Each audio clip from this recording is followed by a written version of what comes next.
that the former president can be considered liable for all these crimes under the theory of conspiracy by being a principal by inducement.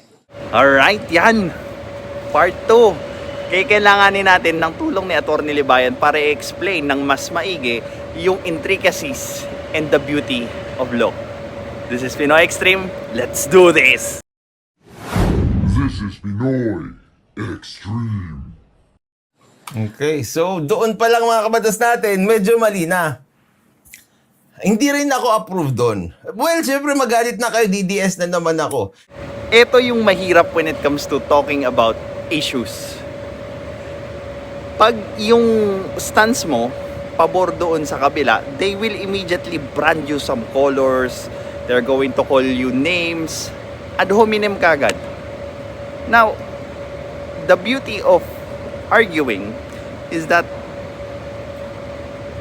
pwede mong paniwalaan ang isang bagay or pwede mong masabi na tama ang isang bagay without subscribing or without being a fanatic doon sa ideology na sinusuportahan mo. It's just that you realize na tama naman yung sinasabi nung kabilang kampo kahit hindi mo kapanalig or ka-same belief yung naglabas nung reason or nung idea na yon. Ito yung maganda sa critical thinking kasi. You are being critical in everything.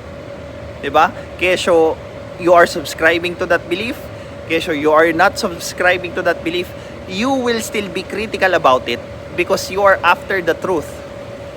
At hindi lang yung habol mo yung maging or magkaroon ng magandang feeling dahil tama yung pinaniniwalaan mo.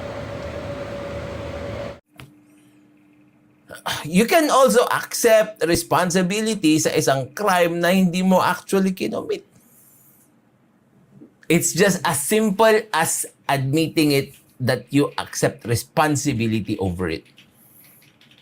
Now, what is the catch on admitting responsibility sa crime na hindi mo kinomit? Doon, makikita mo ibang-iba na. 'Di ba? Pero tignan nyo kasi yung sinabi ni Congressman Luis Tro dito. Can be considered, Mr. Chair, that the former president can be considered liable for all these crimes under the theory of conspiracy by being a principal by inducement. I wish to manifest, Mr. Chair, that without the order, without the reward, these police operatives should not have resulted to killing a huge number of victims of war on drugs. Okay, so pati yun, disconnect din yun eh. Na sinasabi niya, yung mga victims daw, without the order o kaya the reward, hindi daw sila mamamatay. Hindi ka sure. Bakit? Kahit hindi pa presidente yan, si Digong, marami ng pulis na scalawag. Marami nang nangyayaring engkwentro kung saan yung mga tao tinatawag nila na ambush. Okay, parating na tayo sa juicy part, 'di ba? Ito na yung missing or kulang ng mga gigil, kating-kati na makulong si Duterte. Panoorin natin. Ang salvage na yan, sobrang tagal na terminology dito sa Pilipinas yan kung saan mali yung paggamit natin. Yung mga pulis noon, nagsasalvage na sila regardless of the crime. Maraming nangyayari rin na salvage noon in relation to prohibited drugs. Di ba? Ito yung term na kinukuha ko, rub out. Nagkakaroon ng rub out. Di ba? Well, yung salvage na yan at saka yung rub out na yan, hindi yan nauso lang noong panahon ni Rodrigo Duterte.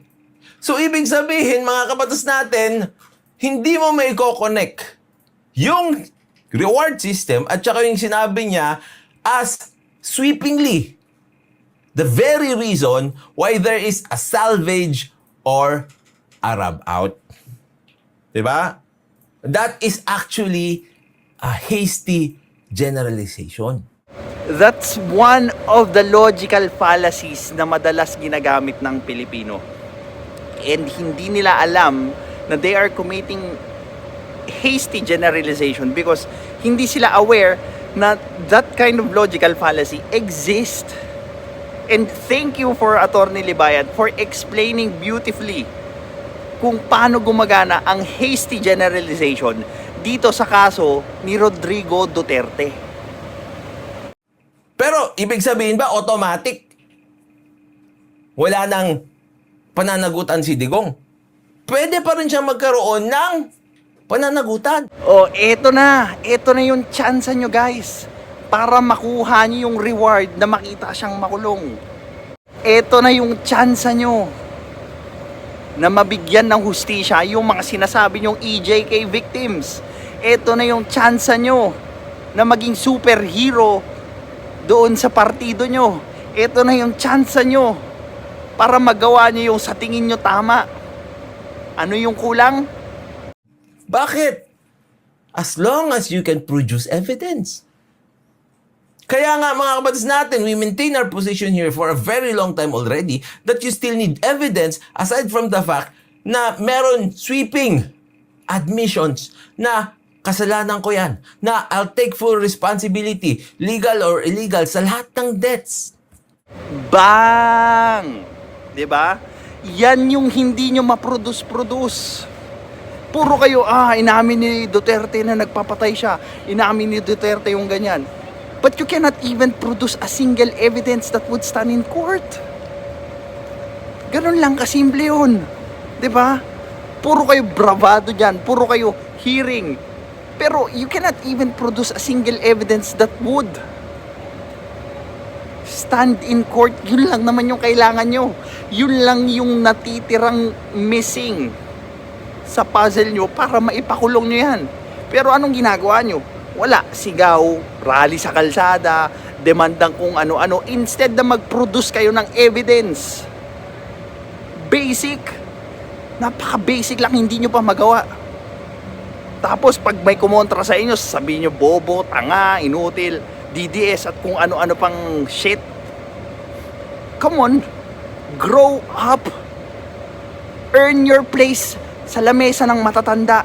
Produce a reason, produce some evidence para makonvict siya.